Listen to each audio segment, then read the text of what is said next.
अच्छा जी, स्टार्ट करते हैं। तो आज जो हमने स्टार्ट में जो चीज़ें देखी, एक्सटेंशंस देखी, एक AMG स्टॉक स्टैट्स की एक्सटेंशन देखी और एक OS अडोन की एक्सटेंशन देखी हमने, जो कि दोनों ही एक्सटेंशन हमें स्टॉक से रिलेटेड डाटा देती हैं। AMG स्काउट हमें मोस्टली सिर्फ स्टॉक से रिलेटेड देती है, लेकिन OS अडोन हमें स्टॉक प्राइस परसेंटेज वगैरह सब से रिलेटेड हमें डाटा प्रोवाइड कर देती है। तो सबसे पहले तो देख लेते हैं, हम एक लिस्टिंग में मौजूद हैं। ठीक है जी, इस लिस्टिंग में हमारे पास तकरीबन 20-25 ऐसे सेलर्स थे जो कि इस लिस्ट 41 सेलर्स हैं जिन्होंने इसके ऊपर मी टू किया हुआ है इस लिस्टिंग के ऊपर। ठीक है जी। अब उनमें से बहुत सारे आउट ऑफ स्टॉक भी होंगे, बहुत सारे इन स्टॉक भी होंगे। ठीक है जी। तो देख लेते हैं, हमारे पास यहाँ पे 1 2 3 4 5 6 7 8 9 10 11, सिर्फ 11 अभी तक ऐसे लोग नजर आए हैं जो इन स्टॉक हैं। ठीक है जी, बाकी लोग भी आ गए हैं। अच्छा जी, तकरीबन ये 41 सेलर्स हैं जो इस लिस्टिंग के ऊपर बैठे हुए हैं। अब हम चाहते हैं कि हम FBA सेलर्स का, क्योंकि इनमें से बहुत सारे FBA होंगे, बहुत सारे FBM वाले सेलर्स होंगे, और हमारा कंपटीशन सिर्फ FBA वाले सेलर्स के साथ है। ठीक है जी। तो हम देखना चाहते हैं कि FBA वाले सेलर्स का क्या डाटा है, कितने कितने यूनिट उन्होंने भिजवाए हुए हैं अमेजोन के वेयर हाउस में। तो उसके लिए सबसे पहले तो एक नॉर्मल एक्सटेंशन हमारे पास AMG स्टॉक स्टैट्स की एक्सटेंशन के ऊपर क्लिक करेंगे और run AMG scout stock stats इसलिए रन किया है। तो मैंने यहाँ से सिलेक्ट किया हुआ है ओनली FBA सेलर्स। आप FBM वालों को भी चेक कर सकते हैं और FBA और FBM दोनों को चेक कर सकते हैं। ठीक है जी, क्योंकि मेरा कंपटीशन सिर्फ FBA वालों के साथ है तो मैं FBA वालों का चेक कर रहा हूँ। इसने मुझे बताया कि आपका FBA वाला सिर्फ यही जेजा वाला एक सेलर बैठा हुआ है जिसकी ये प्राइस है। मतलब मुझे पता लग रहा है कि अगर मैंने FBA करना है ना, तो मेरी कोशिश ये होनी चाहिए कि 22.99 से कम की प्राइस टारगेट करूं ताकि FBA के अंदर मुझे बाय बॉक्स मिल सके। ठीक है जी। इसका 15 यूनिट का स्टॉक अवेलेबल है अमेजोन के ऊपर। अब क्या पता ये FBM करके बैठा हो, लेकिन मैंने इसके साथ सिर्फ FBA वाली लिस्टिंग में टारगेट करना है इसको, तो मुझे 15 से ज्यादा स्टॉक मेरे पास अवेलेबल होना चाहिए। ठीक है जी। इसकी रेटिंग है 87% और 55 इसकी उसके ऊपर टोटल रिव्यूज है। मतलब एक नॉर्मल रेंज का कॉम्पिटिटर है, इसको मैं टारगेट कर सकता हूँ। ये तो चले मुझे पता लग गया AMG स्टॉक स्टैट्स की मदद से, लेकिन अब मैं चाहता हूँ कि एक प्रोफेशनल एक्सटेंशन का यूज करूँ मैं। उसके लिए मेरे पास है AMG सेलर अडोन। इसको क्लिक किया मैंने, उसने मुझे 41 के 41 सेलर्स का डाटा दिखा दिया। ठीक है जी, 41 का तो नहीं, लेकिन 22 का जरूर दिखा दिया इसने मुझे। मतलब काफी एक्यूरेट डाटा है और काफी मतलब ये ना ठीक चीजें बता देता है। अभी ये ऑल के ऊपर सिलेक्ट है तो सारी हमें नजर आ रही हैं। ठीक है जी। मैंने क्या करना है, मैंने FBA वालों को देखना है। अच्छा जी, देखे ना आप डिफरेंस आ रहा है। ये कोई वजह है कि इसको मैं कह रहा हूँ कि ये एक्यूरेट है। वजह क्या है? वजह ये है कि ये हमें एक्यूरेट डाटा दिखाती है। यार सारे ये बता रही है कि आपकी लिस्टिंग में 4 FBA के सेलर्स हैं, और वो जो है हमें AMG स्काउट स्टैट्स वाली, वो हमें सिर्फ एक ही दिखा रही थी। तो तकरीबन 4 मेरे FBA के सेलर्स हैं, 4 कॉम्पिटिटर्स हैं, जिनमें से सबसे ज्यादा स्टॉक ये जेजा वालों के पास है और ये कीवे वालों के पास है। 15 यूनिट्स का स्टॉक है इनके पास। 22.99 या 25 की प्राइस रेंज इन्होंने टारगेट की हुई है। तो मैं अगर चाहता हूँ मेरे पास बाय बॉक्स की परसेंटेज ज्यादा हो, तो मैंने 22.99 से कम प्राइस टारगेट करनी होगी। न्यू कंडीशन में मैं प्रोडक्ट सेल करूंगा। ठीक है जी। और ये सारी चीजें मेरे पास आ रही हैं। अब यहाँ पे देखे ना, ये OS एडोन मुझे अमेजोन का डाटा भी शो करा रहा है कि अमेजोन भी यहाँ पे बैठा हुआ है लिस्टिंग के अंदर, और अमेजोन के पास 2 यूनिट रह गए हैं। ठीक है जी। तो ये बेसिकली OS एडोन इस वजह से ही हम इसको ना एक्यूरेट कहेंगे, एक्यूरेसी का लेवल इसका ज्यादा है। तो अगर हम सबका चेक करना चाहते हैं तो इसको ऑल पे कर दें, आपके पास सबका डाटा आ जाएगा, सारे सेलर्स का डाटा आ जाएगा। ठीक है जी। तकरीबन ये 20-25 का तो बता ही रहा हूँ मैं। उनको थ्रू आपको उनको आप एनालाइज कर सकते हैं अगर आप FBM में जा रहे हैं। तो एक तो ये चीज़ जो हमारे पिछले लेक्चर से रिलेटेड जो अभी हमने क्या नाम है ब्रेक से पहले किया था। तो अब हमारा सेकंड चीज़ हमारी क्या है? अच्छा जी, एक तो चले ये हमारा मेथड हो गया कि टूल्स का एक्सटेंशंस का यूज़ करते हुए कैसे हम लोग अपने कॉम्पिटिटर्स का क्या नाम है स्टॉक का पता लगा सकते हैं, उनकी प्राइसेस का पता लगा सकते हैं, टूल की मदद से हम कैसे प्रोडक्ट हंट कर सकते हैं। अब आते हैं सेकंड मेथड की तरफ, जिससे आप लोग काफ़ी आप लोगों की नो हाउ है और वो ये है कि अगर आप चाहते हैं कि आप किसी कॉम्पिटिटर का देखना चाहते हैं कि आपके कॉम्पिटिटर के पास कितने यूनिट का स्टॉक अवेलेबल है, तो आपके 41 कॉम्पिटिटर्स हैं, उसमें से आपको पता है कि कौन से आपके कॉम्पिटिटर है जिसके आपने स्टॉक का पता लगाना है। लेट्स सपोज ये एक हम एफबीए वालों के साथ है, क्योंकि हमने तो एफबीए वालों का ही पता लगाना है, तो इधर से देखें किसने एफबीए किया हुआ है। ये किन्जे वालों ने एफबीए किया हुआ है, और अब आप चाहते हैं कि आपके टूल वर्क नहीं कर रहे हैं, आपकी एक्सटेंशन वर्क नहीं कर रही हैं, आपने ओएस एडोन का भी यूज़ कर लिया है, आपने एएमजी स्टॉक स्टैट्स का भी यूज़ कर लिया, लेकिन वो आपको इसकी एक्यूरेट इसकी इन्वेंट्री का नहीं बता रहे हैं। तो सिंपल इसके ऊपर आए और इसको ऐड टू कार्ट करें। ठीक है जी। जब आप ऐड टू कार्ट करेंगे तो ये आपको कार्ट वाली ले जाएगा। ऐड टू कार्ट में जब आप यहाँ पे आएंगे तो ये आपको कार्ट नज़र आ रहा है। कार्ट के ऊपर जाएं। अच्छा जी, कार्ट के ऊपर आए हैं तो यहाँ पे देखें आपको क्वांटिटी ये 1 शो करा रहा है। तो देखे ना, इसने लिमिट लगाई हुई है। और अगर इसने लिमिट ना लगाई होती तो हम इसके ऊपर ये वाला जो मेथड था ना कि ऐड टू कार्ट वाला, वो अप्लाई कर सकते थे। अब चले कोई नहीं, इसमें आपने क्या करना है, जो भी आपकी प्रोडक्ट के कॉम्पिटिटर होगा उसमें यहाँ पे आगे ना जो भी उसका मैक्सिमम है, अब ये देखें मैं चाह रहा हूँ कि मैं इससे 500 यूनिट्स परचेज करूँ। 500 करके मैंने अपडेट किया। अब ये देखें इसने भी बता दिया कि इसके सिर्फ 15 यूनिट रह गए हैं स्टॉक में।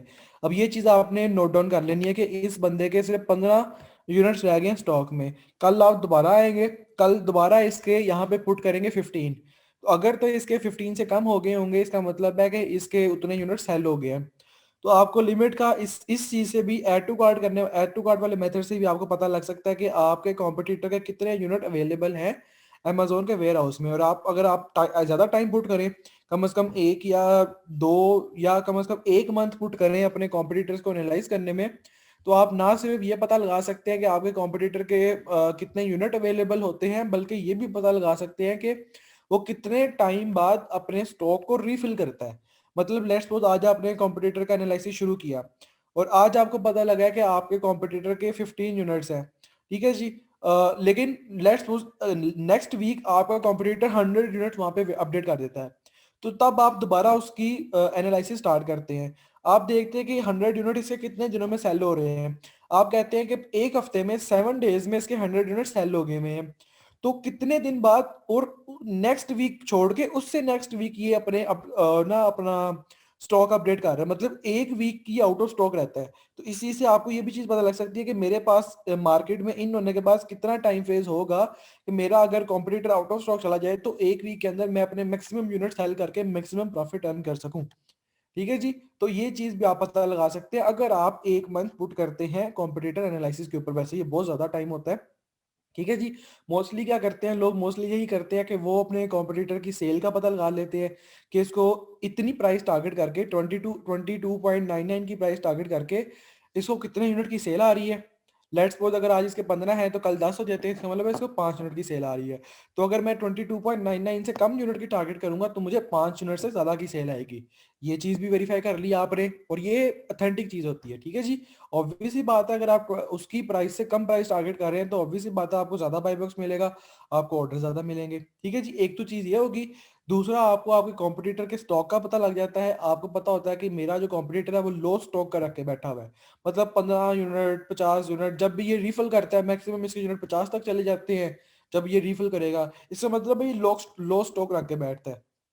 तो मैं 100 यूनिट रखवा दूंगा वेयर हाउस में। ठीक है जी। और मैं जल्दी रिफिल करवा दिया करूंगा, आउट ऑफ स्टॉक होने से पहले ही मैं अपनी इन्वेंट्री भिजवा दिया करूंगा अमेजोन के वेयर हाउस में। तो वो चीज़ भी मेरे लिए एक प्लस पॉइंट है, और इस चीज़ का मैं ये ऐड टू कार्ट वाले मेथड से अंदाजा लगवा सकता हूँ। ठीक है जी। तो दोनों मेथड आपके अथेंटिक है। एक आपका जो टूल वाला ओएस एडोन टूल वाला मेथड है वो भी बहुत अथेंटिक है, और उससे ज़्यादा अथेंटिक आपका ये ऐड टू कार्ट वाला मेथड है। ठीक हो गया जी। इसमें अगर किसी का क्वेश्चन हो तो वो मेरे से पूछ ले।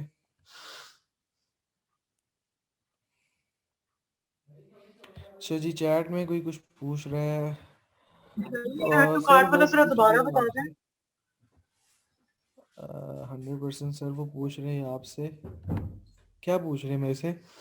सर प्राइस 14 रखी है और बाकियों ने 24 रखी है, इसकी रीज़न?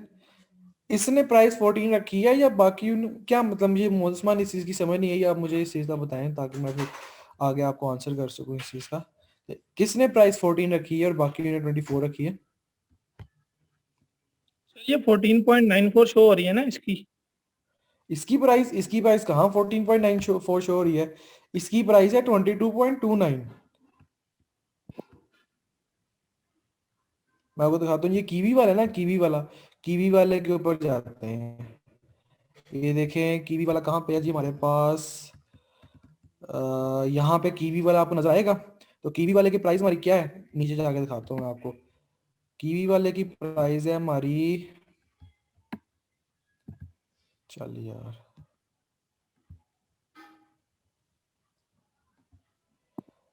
ये कीवी वाला है, ठीक है जी, ये सोल्ड बाय कीवी। इसको थोड़ा सा ऊपर करें हम, और इसकी प्राइस है 25। 14 में जो सबसे ऊपर जिसके पास बाई बॉक्स है ना, उसकी है प्राइस 14। वो अमेजोन है, अमेजोन की लिस्टिंग है ये। अमेजोन ने सबसे कम प्राइस टारगेट की हुई है। कीवी वाले ने ये 25 की हुई है। सिम सप्लाई वालों ने 16.97 की हुई है। आपको यहाँ से जहाँ पे ये सारे सैलरी नजर आते हैं ना, वहां से आपको ये प्राइसेस वाली नजर पता कुछ नहीं आ रहा हमें। लगती सर ये इसका ऐड टू कार्ट वाला दोबारा बता दें क्योंकि स्क्रीन स्टक हुई हुई थी तो वो कुछ पता नहीं चला उसका। ऐड टू कार्ट वाला। जी ये सर। स्क्रीन दिखा देता हूँ मैं आपको। अच्छा जी, ये आप आए, जिसके ऊपर भी आपने करना है उसको ऐड टू कार्ट किया यहाँ से, ठीक है जी। ऐड टू कार्ट करने के बाद आप यहाँ पे आ जाएंगे। यहाँ पे आपको ना ये देखें, यहाँ पे आपको यहाँ पे जाके आप कार्ट में आएंगे ना जब लोग, तो जब कार्ट में आने के बाद आपको ये चीज नजर आएगी। यहाँ पे आप अपने ऑर्डर्स को अपडेट करें, ठीक है जी। यहाँ पे क्वांटिटी 1 होगी, 1 को चेंज करके 500 या 1000 पुट कर दें, या 999 पुट कर दें। जब आप 500 या 999 पुट करके अपडेट करेंगे ना, तो ये ऊपर आपको एरर शो हो जाएगा कि इस बंदे के पास इतना ही स्टॉक अवेलेबल है। इस बंदे के पास अभी सिर्फ 15 यूनिट का स्टॉक अवेलेबल है। तो यहाँ पे 15 कर दें, और 15 को नोट डाउन कर लें। 15 यूनिट्स नोट डाउन कर लें, कल दोबारा आए, कल यहाँ पे 15 पुट करें। तो आपको यहाँ पे अगर तो 15 के ऊपर आपका ऑर्डर पुट हो गया, इसका मतलब ऐसा कोई यूनिट सेल नहीं हुआ। लेकिन अगर 15 में से कोई यूनिट सेल हो गए हुए, तो फिर आपको बता दिया जाएगा कि इसके पास अब 15 नहीं, लेट्स सपोज 10 यूनिट रह गए हैं। इसका मतलब है कि इसके 5 यूनिट सेल आउट हो गए हुए हैं। ठीक है जी, ये मकसद है हमारा ऐड टू कार्ट करने का। सर ये एक वाले के मतलब ये हमें किसका दिखाएगा, कौन से सेलर का हमें जिस सेलर दिखाएगा? के ऊपर हमने जिस सेलर के ऊपर हमने ऐड टू कार्ट की है। ठीक हो गया सर, थैंक यू। जी, किसी और ने कोई क्वेश्चन पूछना हो तो बताएं।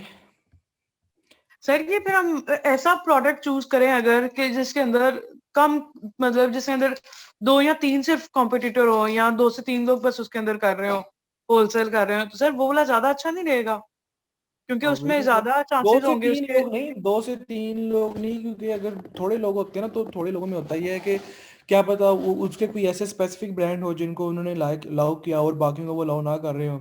तो कम से कम 4-5 जरूर हो, कम से कम 4-5 जरूर हो, और उनमें से एफबीएम वाले जरूर, एफबीएम वाले एक तो एफबीएम वाला जरूर हो, ताकि उसको आप इजीली बीट कर सकें। ठीक हो गया सर। सर लेकिन इस तरह तो हमारा फिर बहुत कम चांसेस है स्टॉक आउट होने के उनके, मतलब किस अगर तरह? इन केस एक स्टॉक आउट हो रहा है तो दूसरे का स्टॉक आ गया होगा उतनी देर। बिल्कुल बिल्कुल ठीक बात है। मतलब ये मुश्किल काम, मतलब थोड़ा सा है इसमें, रिस्क की है। खुशकिस्मती है कि अगर वो स्टॉक आउट हो जाए एक साथ सारे तो। हाँ बिल्कुल, ये तो स्टॉक आउट होना तो खुशकिस्मती ही है। कभी कभी होता है, मोस्टली तो होता भी नहीं है। साल में या तो एक दफा होगा या बिल्कुल भी नहीं होगा।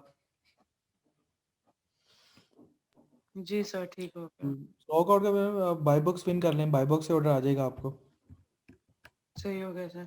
अच्छा सर, अगर ये इसका एकदम प्राइस ऊपर करें तो रैंकिंग में कोई इशू नहीं होगा? ऑब्वियसली बात, अगर हम प्राइस इंक्रीज करेंगे तो बाय बॉक्स की परसेंटेज डिक्रीज हो जाएगी हमारी। लेकिन उस वक्त सिर्फ बाय बॉक्स हो गई हमारे पास तो सारे ऑर्डर्स ऑटोमेटिकली हमारे पास ही आएंगे। हाँ, ऑब्वियसली जो लिमिट आपको बताई हुई है सेलर ने, मैंने बताया ना कि जो लिमिट आपको बताई हुई है, अगर उसकी मैक्सिमम लिमिट पे जाएंगे तब आपका, क्योंकि वो एक लिमिटेड इंक्रीज होता है तो उससे रैंकिंग पे इतना इफेक्ट नहीं पड़ता। लेकिन अगर आप उससे भी ज्यादा बढ़ा देंगे तो फिर रैंकिंग में इफेक्ट पड़ेगा, और वो जो सेलर है, मेन सेलर, वो आपको लिस्टिंग से रिमूव कर देगा। तो मैं कह रहा था कि जिस तरह हमने बाय बॉक्स विन करना है तो हमने अपनी सेल डिक्रीज करनी है, कम करनी है। अब सेल डिक्रीज करने से बाय बॉक्स हमारे पास आएगा, नंबर ऑफ ऑर्डर्स भी तो बढ़ेंगे, तो हमारा रेवेन्यू भी तो उस के अकॉर्डिंग बढ़ सकता है ना। तो अब तो इस तरह की सेल कोई डिक्रीज कैलकुलेशन करने किस से बाय बॉक्स तरह विन करें? नहीं होता। सेल डिक्रीज करने से बिल्कुल बाय बॉक्स विन नहीं होता। प्राइस डिक्रीज करने से क्या पता होता हो। सेल डिक्रीज करने से बिल्कुल बाय बॉक्स विन नहीं सॉरी होता। सॉरी, प्राइस प्राइस डिक्रीज करने से बाय बॉक्स विन होगा। अब हम कितने सेंट प्राइस कम करेंगे कि हमारी सेल बढ़े, इसका कोई फार्मूला नहीं है। नहीं बे, ये तो आपको आपके कॉम्पिटिटर से ही कम करनी पड़ती है। आप अपने कॉम्पिटिटर से चाहे 2 सेंट कम कर लें, चाहे 5 सेंट कम कर लें, लेकिन इसका कोई फार्मूला नहीं है। तो हमें ये पता नहीं चल सकता बाय बॉक्स हमारे पास कितना है, कितने परसेंटेज हमारे पास है, कितने टाइम के लिए हमारे पास आया है? ये आपको ना खुद ही करना पड़ता है, वेरीफाई करना पड़ता है। एक दो वैसे टूल्स हैं जिसको हम देखेंगे कि टूल, वो एक दो टूल हैं जो हमें बताते हैं कि इस बंदे के पास कितने परसेंट बाय बॉक्स है, इस बंदे के पास कितने परसेंट बाय बॉक्स है। वो टूल मैं आप लोगों को बता दूंगा इंशाल्लाह मंडे के लेक्चर में या कल के लेक्चर में हम उनको भी डिस्कस कर लेंगे। पता लग सकता है, ऑब्वियसली पता लग सकता है कि कितने परसेंट बाय बॉक्स है, कितने टाइम के लिए है ये नहीं पता लगेगा, लेकिन कितने परसेंट है ये पता लग सकता है। क्योंकि प्राइस डेफिनेटली अगर हम कम करते हैं तो हमारे नंबर ऑफ ऑर्डर्स भी ज्यादा आएंगे, रेवेन्यू भी बढ़ेगा। तो वो अगर ऑब्वियसली पता चल जाए कंपेटिटर्स के पास कितना, कितने परसेंट बाय बॉक्स है, हमारे पास कितने परसेंट है, उसके अकॉर्डिंग हम कैलकुलेशन कर लेंगे। अगर प्राइस कम करने पे हमें ज्यादा लॉस तो नहीं हो रहा कहीं। बिल्कुल बिल्कुल ऑब्वियसली हो सकता है ये काम। जी किसी और ने कोई क्वेश्चन पूछना हो इससे रिलेटेड? सर उस दिन जब हमने फर्स्ट डे इसका डिस्कस किया था तो आपने बताया था कि ये हमारा जो सेलर है, जो मेन सेलर है जिसकी लिस्टिंग है, वो हमें बताएगा कि किसको कितने परसेंट बाय बॉक्स मिलेगा। तो सर ये अमेजोन डिसाइड करेगा कि वो सेलर कितने डिसाइड परसेंट करेगा? नहीं करता, ये चीज डिसाइड अमेजोन ही करता है। लेकिन वो जो मेन सेलर होता है ना, वो हमें लिमिट्स बता देता है जरूर हर सेलर को कि इतनी लिमिट है आपकी, इस लिमिट में आपने रहना है, इस लिमिट से कम नहीं करना है, इस लिमिट से ज्यादा प्राइस नहीं करनी। लेकिन जो बाय बॉक्स की परसेंटेज है वो अमेजोन ही अवार्ड करता है। ठीक हो गया सर, थैंक यू। अच्छा जी, होपफुली आप लोगों को क्लियर हो गया। अगर दोनों मेथड्स आप लोगों को पता लग गए होंगे, टूल्स वाला मेथड भी आप लोगों को पता लग गया होगा, और ये ऐड टू कार्ट वाला मेथड भी। ऐड टू कार्ट आप इंडिविजुअल सेलर को करते हो उसके लिस्टिंग के ऊपर, टूल आप जो रन करते हैं ना वो पूरी लिस्टिंग के ऊपर रन करते हैं। और उसके अलावा जो क्विक व्यू का टूल है वो आप पूरी नीश के ऊपर रन करते हैं। तो ये चीज़ ना कीजिएगा कि आप क्विक व्यू का टूल एक इंडिविजुअल लिस्टिंग के अंदर रन कर रहे हो, ठीक है। तो क्विक व्यू का टूल हम लोग पूरी लिस्टिंग के ऊपर रन करते हैं। ठीक है जी। इसके अलावा तो मेरे ख्याल से किसी का भी क्वेश्चन है नहीं है। कि किसी का क्वेश्चन है तो बता दे, और कोई बता नहीं सकता वो चैट में बता दे, तो चैट में मैं फिर उसका आंसर कर देता हूँ। फिर टास्क परफॉर्मेंस आपने करनी है एक कि आप लोगों ने ना मुझे अपने ओएस अडोन की ना, लास्ट टाइम आप लोगों ने, मैंने आप लोगों को प्रोडक्ट हंटिंग का कहा था, ठीक है जी।